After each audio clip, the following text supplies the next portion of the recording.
It's Wednesday and welcome back to the Ask Lee section or segment. Alright, so if you do have any questions, remember to leave them in the comments below and I will add them to the list for this Ask Lee segment. And today's questions are from Fatass Squirrel, all revolving around servitors and thought forms, and also from Jason Davis, also had a question about servitors, and one from Sara V, which is relating to the Dark Night of the Soul. So let's have a look at that. Welcome to my channel. You are entering the world of magic and mysticism with your host, Lee W. Johnson. Keep the lights on and help improve the channel by becoming a supporter for just $2.99 per month. Hit the join button. Okay, so I'll do the first question and then we'll go on to the second question. Let's see, is it possible to obscure or completely hide servitors' thought forms? Say, hypothetically, you had a thought form attached to you, performing tasks around you daily. How would one go about hiding these thought forms from those who may be able to take notice? Okay, so yes, it is possible. We speak about, within magic, we speak about invisibility. And invisibility is really about not being noticed. It's not, when we think of the Invisible Man or something like that, where if you become invisible, if you were to look at your own hand, you wouldn't even see it. It would be completely blank. See-through, let's put it that way. So you don't become see-through, you don't become translucent. It's more a case of just not being noticed. This means that if you were to walk into a room with people in it, they wouldn't take any notice of you until you actually drop the shroud. So it's very similar with the servitors. You can do exactly the same thing, and all it really takes is there's a few different methods, but the one that probably works the easiest and best is to just imagine a shield around you, and the shield is refracting light. So if you think of how we view things, how we see things, how we see solid objects, it's light that's coming in, it's hitting the solid object, and then it's bouncing off and it's entering our eye, and that gets interpreted by the brain and becomes a 3D object with shades and colors and such things. But if the light were to come along and not bounce off but be absorbed, then you wouldn't see it, because there's nothing actually bouncing off this object entering your eye, which your brain can then interpret. So when you create your servitors for your thought forms, what you can do is add, because a thought form is really a body of energy, okay? So what you can do is add a shield around it, or a layer or a skin around the servitor itself, and that skin would then absorb light instead of reflecting it. So if anybody does have sight, who can see bodies of energy, spirits and such things, then it will basically, they won't notice it, let's put it that way, because it will be absorbing light instead of reflecting it. You can obviously also program the servitor just to become unnoticeable. So when it is doing its work, it's doing it in such a way which isn't bringing attention to itself. So it's all about the programming really, and how you build the servitor. But yes, it can be done. Right, so the second part of the question, also regarding thought forms, what are your various ways of feeding thought forms that you personally have found to be effective, at least in your experience? My favorite ways of feeding the servitors is either with blood, my own blood obviously, or with the elemental energies. Now this goes back to how the servitor was created. So if I created the servitor and I gave it a gestation period and I was using sexual fluids for that creation of the servitor itself, I would probably then continue to feed it blood after it's been created in order to keep it alive. If, however, it is more in line with being an artificial elemental, then what you're doing then is working with the elemental energies. So you would be pulling in the element or elements depending on the task and the purpose and what the elemental servitor or thought form has been created for. You would then use a particular element or particular elements in order to create it in its creation process. So you would draw in that energy and then you would project it into the servitor itself. And then later when it's about doing its work and you need to call it back to have a feeding, then you would just do exactly the same thing. You would draw in the elements it was created from and you would project it into the servitor. So it, I think in terms of what you feed the servitor, it relates a lot to how it was created and the methods you use to create it. But for me, blood and elemental energies are usually the two that I go with to feed the servitor.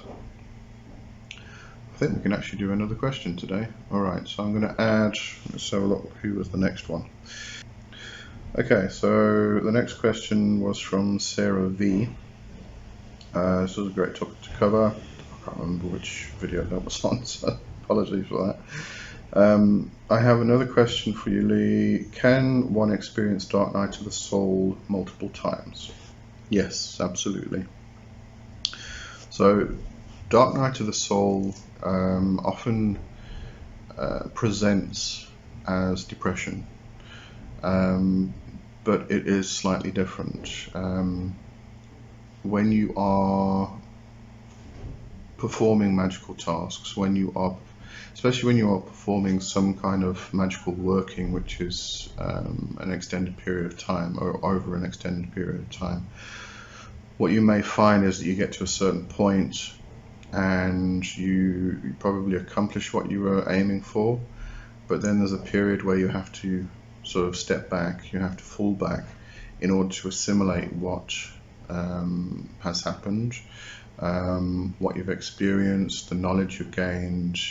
So it's all about getting to a point and then stepping back and assimilating all of that energy, all of that knowledge.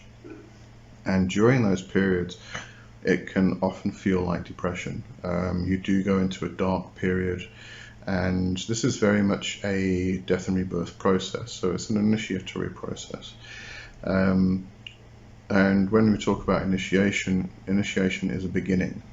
So what happens is you kind of make progress in your path and you get to a point where you've got to go through the next door, but before you can go through the next door, you've just got to step back and just see what happened during this whole period. And as I said, it can present very much like depression. It does feel very dark, it does feel very depressing, but because it comes from a magical advancement, it would be things that you are doing in order to advance yourself magically, and therefore it becomes easier to recognize as being Dark Night of the Soul as opposed to normal depression. You should be able to recognize the two.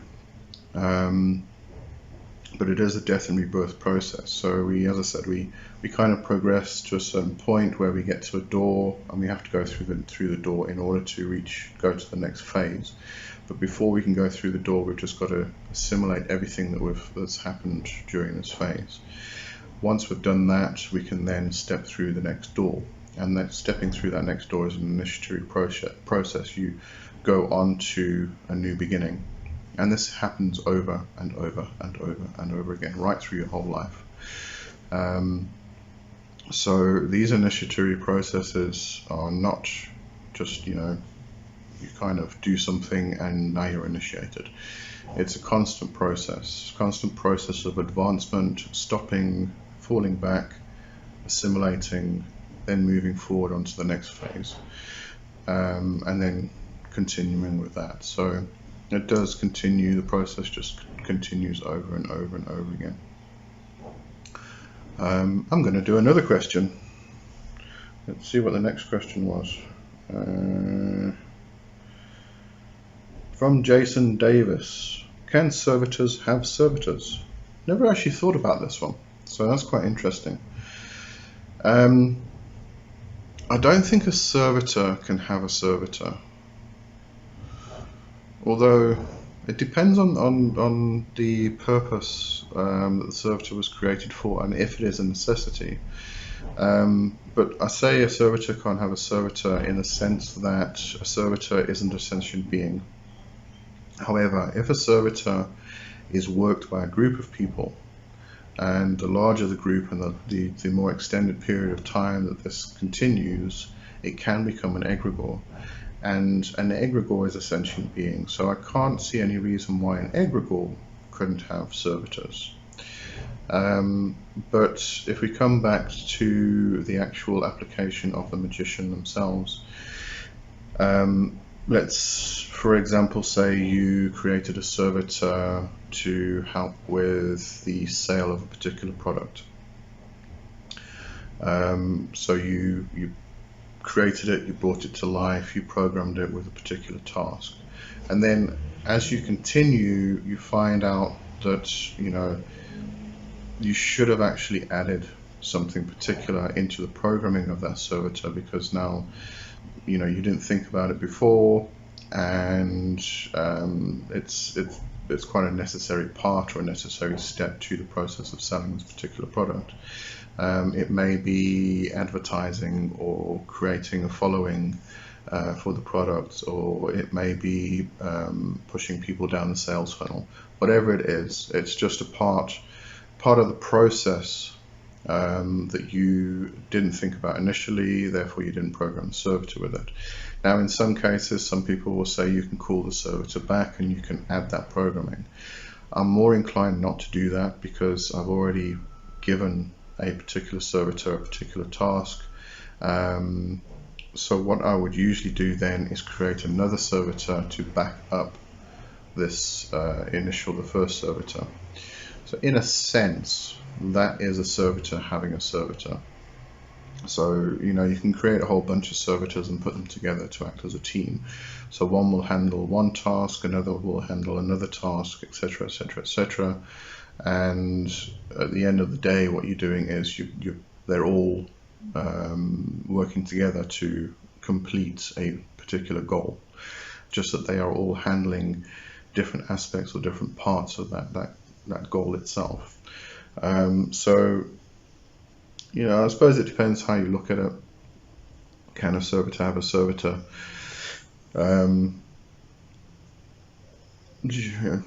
Yes, no, not really sure how to answer that, but as I said, it's how you actually view the process itself. Alright, I'm going to not answer any more today. Alright, so I'm going to end today's Ask Lee with those 3 or 4 questions. And yeah, as I said, if you do have any questions, just leave them in the comments below and I will answer them in this section on a Wednesday. And I'll see you next week. Have a good one for now. Cheers. Bye bye.